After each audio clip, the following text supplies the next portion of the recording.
اللہم لا خیر الا خیرک ولا طیر الا طیرک ولا الہ غیرک، اے اللہ تیری دی ہوئی بھلائی کے سوا کوئی بھلائی نہیں، اور تیری فعال کے سوا کوئی فعال نہیں، اور تیرے علاوہ کوئی معبود نہیں۔ نحمدہ ونصلی علی رسولہ الکریم، اما بعد فاعوذ باللہ من الشیطان الرجیم، بسم اللہ الرحمن الرحیم، رب اشرح لی صدری ویسر لی امری واحلل عقدۃ من لسانی یفقہوا قولی۔ سفر کا مہینہ۔ سفر قمری کیلنڈر کا دوسرا مہینہ ہے جس کے حوالے سے لوگوں میں بہت سی غلط فہمیاں پائی جاتی ہیں۔ ایک طرف اس کے ساتھ بہت سی توہمات اور بدشگونیاں وابستہ کر لی گئی ہیں، اور دوسری طرف ان کے خود ساختہ حل بھی تلاش کر لیے گئے ہیں۔ مثلاً اس مہینے میں شادی نہ کرنا، چنے ابال کر محلے میں بانٹنا کہ ہماری بلائیں دوسروں کی طرف چلی جائیں، آٹے کی 365 گولیاں بنا کر تالابوں میں ڈالنا تاکہ بلائیں ٹل جائیں اور رزق میں ترقی ہو، 311 یا زیادہ بار سورۃ مزمل کا پڑھنا، اس مہینے کو مردوں پہ بھاری سمجھنا، اور اس کی 13 تاریخ کو منحوس سمجھنا جس کو 13 تیزی بھی کہا جاتا ہے۔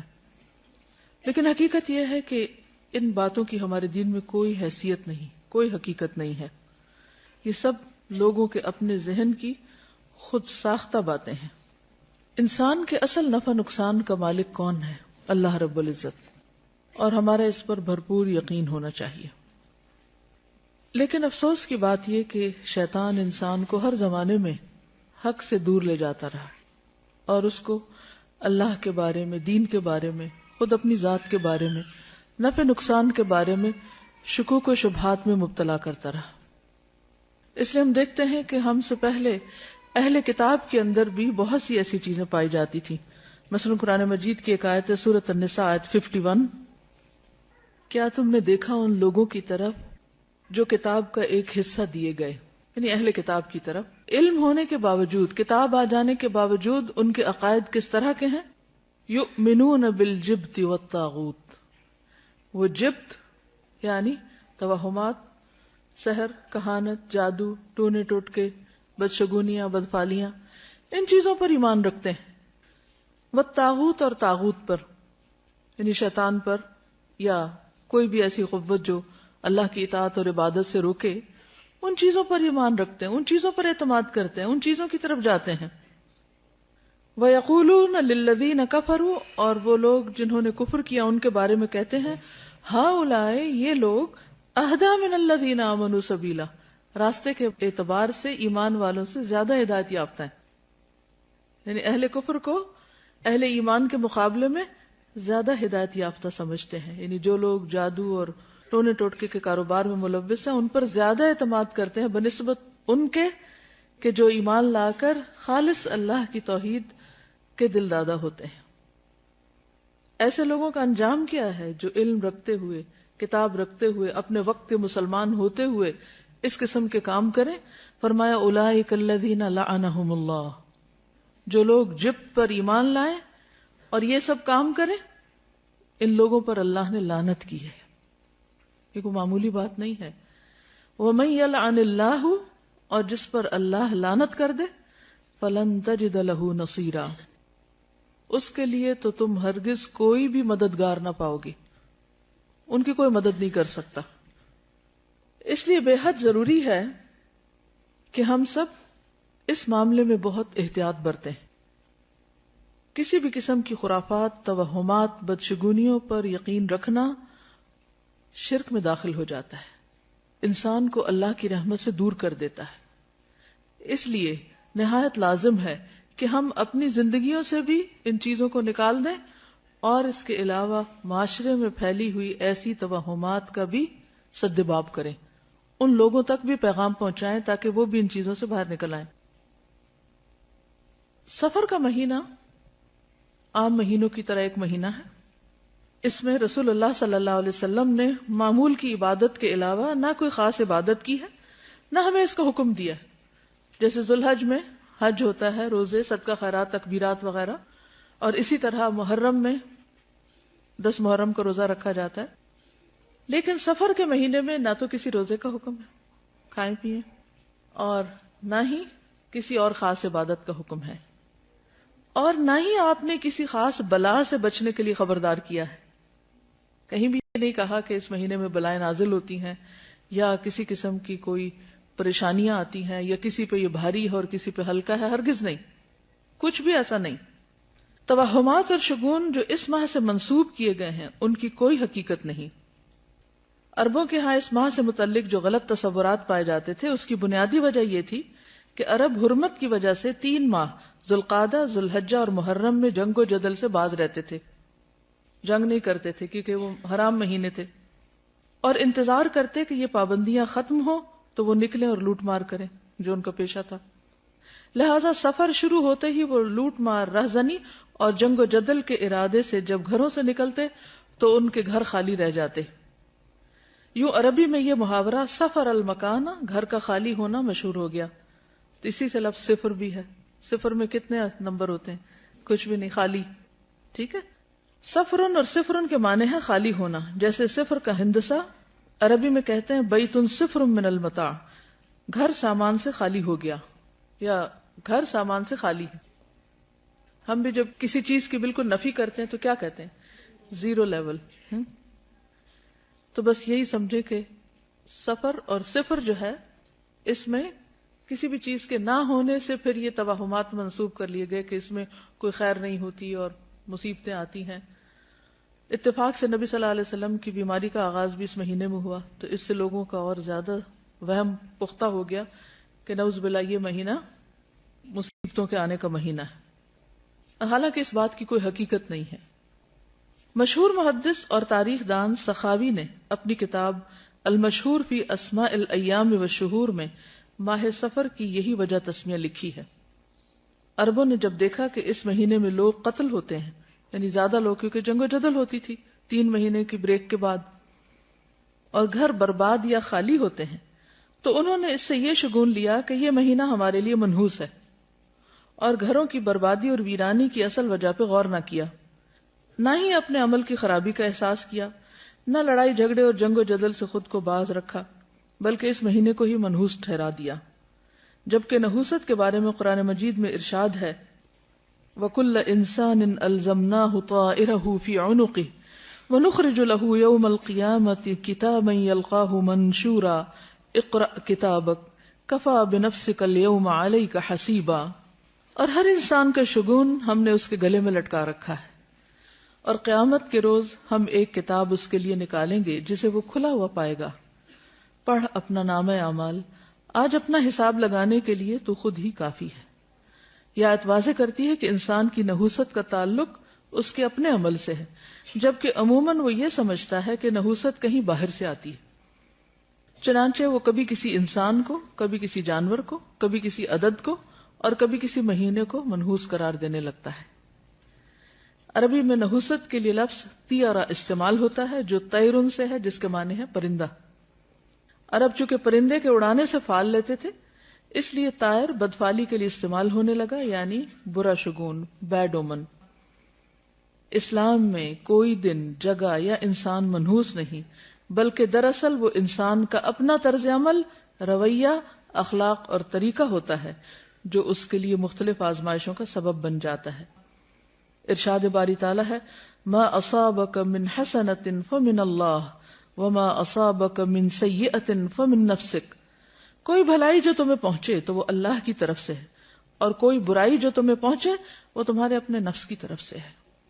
تو اس سے کیا پتہ چلتا ہے کہ برا شگون یا کوئی بری چیز باہر سے نہیں، خود انسان کے اپنے اندر سے آتی ہے. آپ نے دیکھا ہوگا کہ کچھ چہرے دوسروں کے مقابلے میں زیادہ خوبصورت ہوتے ہیں. عام طور پر لوگ میک اپ کر کے یا ظاہری کچھ خوبصورتی کی وجہ سے کوئی معیار مقرر کر لیتے ہیں خوبصورتی کے، اور اس کے مطابق لوگوں کو جانچتے پرکھتے ہیں. حالانکہ آپ نے دیکھا ہوگا کہ بعض معمولی چہرے بھی بہت اٹریکٹیو ہوتے ہیں، اور بعض جو چہرے ہیں ان کے نقش و نگار بھی بڑے خوبصورت ہوتے ہیں، لیکن پھیکے سے ہوتے ہیں، بے روح سے، ان میں کوئی اٹریکشن نہیں ہوتی. کیا وجہ ہوتی؟ اصل خوبصورتی کس چیز کا نام ہے؟ اندر کی خوبصورتی. جن کا اندر خوبصورت ہوتا ہے، جن کے اندر ایمان ہوتا ہے، تقوی ہوتا ہے، خوف خدا ہوتا ہے، ان کے چہروں پر ایک روشنی آ جاتی، ایک نور آ جاتا ہے، خود بخود ان کے اندر ایک اٹریکشن آ جاتی. اس کا تعلق رنگ اور بہت نقش و نگار سے نہیں ہوتا.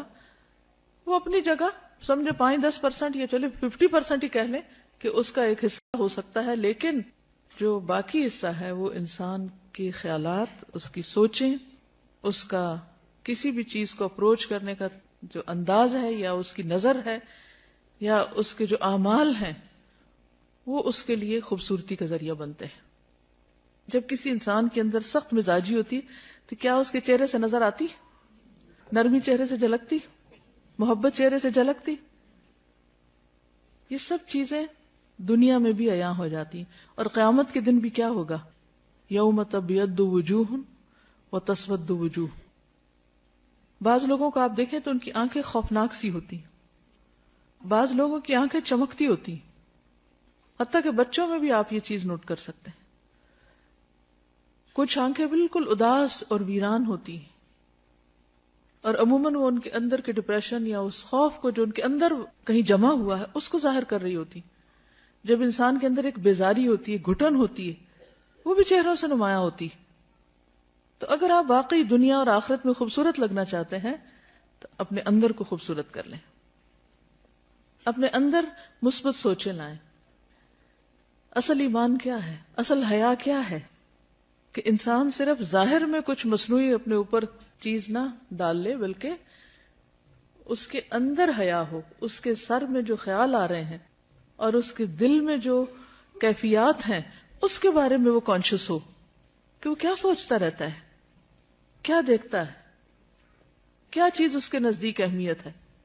جو لوگ مطلبی ہوتے ہیں، دنیا پرست ہوتے ہیں، خود غرض ہوتے ہیں، لالچی ہوتے ہیں، ان کے چہرے بھی عیاں ہوتے ہیں، وہ بھی چہروں پہ آ جاتا ہے. اور جن کے اندر استغنا ہوتی ہے، عاجزی ہوتی، وہ بھی عیاں ہو جاتی. انسان کا چہرہ جھوٹ نہیں بولتا، انسان زیادہ کچھ چھپا نہیں سکتا. تو چہرے کی فکر کم کیا کریں اور زیادہ فکر اپنے دل کی. محبت، نفرت، غم، خوشی، فکر، پریشانی، ہر چیز سامنے آ جاتی. آپ نے کبھی دیکھا ہوگا کسی محفل میں کوئی شخص اپنے خیالوں میں کھویا ہوا اور وہ لاسٹ ہو تو باقی لوگ نوٹ نہیں کر رہے ہوتے کہ اس کو کیا ہے.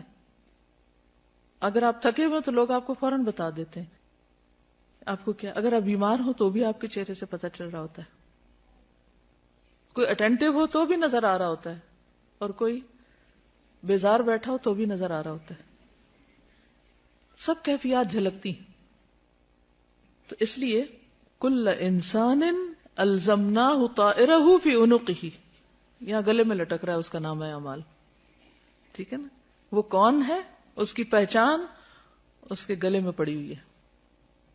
کل انسان الزمناہ طائرہ فی عنقہ وَنُخْرِجُ لَهُ يَوْمَ الْقِيَامَةِ كِتَابًا يَلْقَاهُ مَنْشُورًا. اس کا نام اعمال اس کے سامنے ہوگا. اقرا کتابک، یہ سوچتے تھے، یہ نیت تھی، یہ تمہارے خیالات تھے، یہ تمہاری ڈیزائرز تھیں، یہ تمہاری تمنائیں اور آرزویں تھیں، یہ دیکھ لو. اقرا کتابک وحصل ما فی الصدور، جو سینوں میں وہ بھی نکال کے سامنے رکھ دیا جائے گا. اس لیے بہت زیادہ فکر کیا کریں اندر دل کی. وہاں نفاق ہے یا شک ہے یا حسد ہے یا بغض ہے یا نفرت ہے، کچھ بھی ہے، اس کو نکال باہر پھینکے. کیونکہ قد افلح من تزکا وذکر اسم ربہ فصلی بل تؤثرون الحیاۃ الدنیا والآخرۃ خیر وابقی. دنیا کے سارے غم اور پریشانیاں یہی رہ جائیں گے.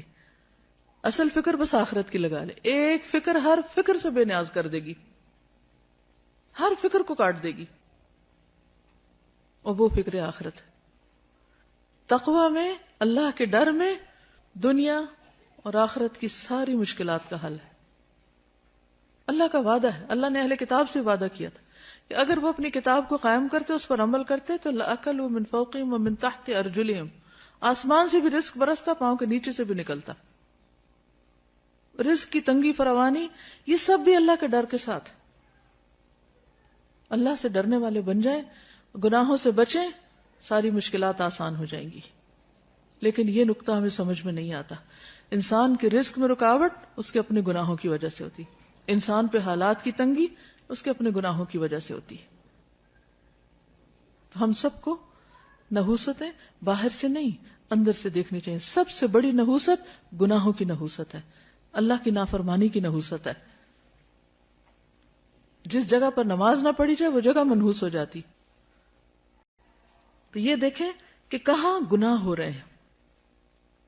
اگر ہمارے گھروں میں ہر وقت میوزک بج رہا ہے, اور رحمت کے فرشتے کہاں سے آئیں گے؟ ہر طرف تصویریں لٹک رہی, رحمت کے فرشتے کہاں سے آئیں گے؟ خیر و بھلائی کہاں سے ہوگی؟ اگر رشوت کا مال آ رہا ہے, سود کا مال آ رہا ہے, حرام مال آ رہا ہے, کسی یتیم کی غصب کی زمین پہ گھر بنا کے رہ رہے ہیں, رحمتیں کہاں سے برسیں گی؟ نحوست تو یہ ہے, ان خرابیوں کی نحوست ہے, ان حرام کاریوں کی نحوست ہے جس کو ہم نہیں سمجھ پاتے, اور ہم بلیم کرتے ہیں دوسروں کو. اس نے نظر لگا دی, اس کا قدم ایسا پڑ گیا, فلاں کی وجہ سے مصیبت آ گئی. مصیبتیں اندر سے اٹھتی ہیں, ان کی فکر کرنے کی ضرورت ہے. ہر گندگی کو اپنے اندر سے نکالنے کی ضرورت ہے, چاہے وہ شرک کی گندگی ہو, جو قرآن مجید میں آتا ہے نا, فَاجْتَنِبُوا الرِّجْسَ مِنَ الْأَوْثَانِ, بتوں کی گندگی سے بچو. اگر گھر میں بت رکھے ہوئے ہم نے تو نحوست تو آئے گی, رحمت کہاں سے آئے گی؟ تو عربوں کے ہاں عموماً جب فال لیتے تھے تو پرندوں سے لیتے تھے. تو ایسا شخص جو برا شگون لے, اس کے بارے میں آپ نے فرمایا, من ردت الطیرۃ من حاجۃ فقد اشرک. قالوا یا رسول اللہ ما کفارۃ ذلک؟ قال ان یقول احدهم اللهم لا خیر الا خیرک ولا طیر الا طیرک ولا الہ غیرک. جو شخص کسی سے بدفعلی پکڑ کر اپنے مقصد سے لوٹ آیا, اس نے شرک کیا. صحابہ کرام نے پوچھا, اللہ کے رسول صلی اللہ علیہ وسلم اس کا کفارہ کیا ہوگا؟ فرمایا, وہ کہے اے اللہ تیری دی ہوئی بھلائی کے سوا کوئی بھلائی نہیں, اور تیری فال کے سوا کوئی فال نہیں, اور تیرے علاوہ کوئی معبود نہیں. اب یہ شرک کیسے ہوتا ہے؟ مثال کے طور پر ایک شخص گھر سے نکلا, کالی بلی راستہ کاٹ گئی تو اس نے اسے منحوس سمجھا اور وہ گھر واپس آ گیا, کام کے لیے گیا ہی نہیں. تو میں نے کالی بلی دیکھ لی تھی, وہ آگے سے گزر گئی تھی, تو میں نے سوچا کہ اب میرا کام ہوگا نہیں, اس لیے میں واپس آ گیا. یہ شرک ہے, یہ شرک ہے.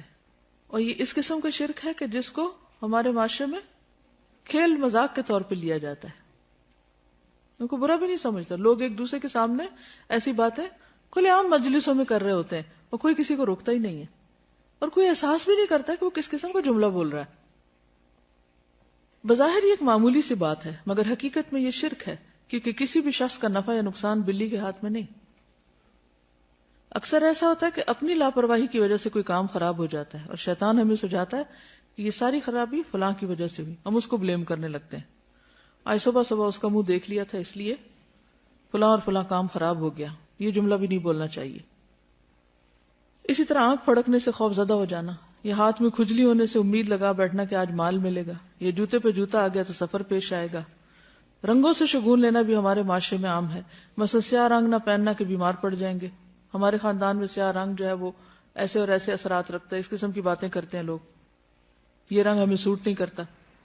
یا یہ کہ احترام کے منافی کیونکہ خانہ کعبہ کا غلاف کالا ہے, سب جوتا نہ پہننا کہ بے ادبی ہوگی کیونکہ گنبد کا رنگ سبز ہے. تو یہ خود ساختہ طور پر کچھ چیزوں کو حلال یا حرام کر لینا ہے, اس کی بھی ہمیں اجازت نہیں ہے.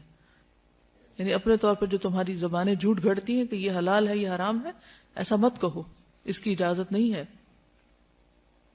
یہ سب وسوسے اور توہمات ہیں جن کی حقیقت اس کے سوا کچھ نہیں کہ شیطان انسان کو شرک میں مبتلا کر کے اس کے اعمال ضائع کروائے. یہ سب شیطانی حربے ہیں. یہ توہمات اور بدشگونیاں انسان کو اندر سے کمزور کر دیتی ہیں. انسان پر کون سا کام کر پائے گا کہ اگر ہر چیز کے ساتھ اس نے کوئی نہ کوئی فکر باندھی ہوئی یا کوئی وہم کرتا ہے. اس کے برعکس اللہ کی ذات پر ایمان اور توکل انسان کو جرت, بہادری اور اعتماد دیتا ہے, اسے جینے کا ڈھنگ سکھاتا ہے. چنانچہ ایسے کسی بھی خیال کو دل سے نکال کر اللہ پر توکل کرتے ہوئے اپنا کام جاری رکھنا چاہیے. عبداللہ بن مسعود سے روایت ہے کہ رسول اللہ صلی اللہ علیہ وسلم نے فرمایا, الطیرۃ شرکن الطیرۃ شرکن ثلاثا, یعنی 3 بار فرمایا, وما منا الا ولکن اللہ یذہبہ بالتوکل. بدشگونی شرک ہے, بدشگونی شرک ہے, 3 بار کہا, اور ہم میں سے کوئی ایسا نہیں مگر اسے وہم ہو جاتا ہے, لیکن اللہ تعالیٰ توکل کی وجہ سے اسے دور کر دیتے ہیں, ورنہ تو انسان کچھ کرنے کے قابل ہی نہ رہے. تو اصل نفع اور نقصان اللہ کے ہاتھ میں ہے. یہی چیز انسان کی توحید کو پختہ کرتی ہے.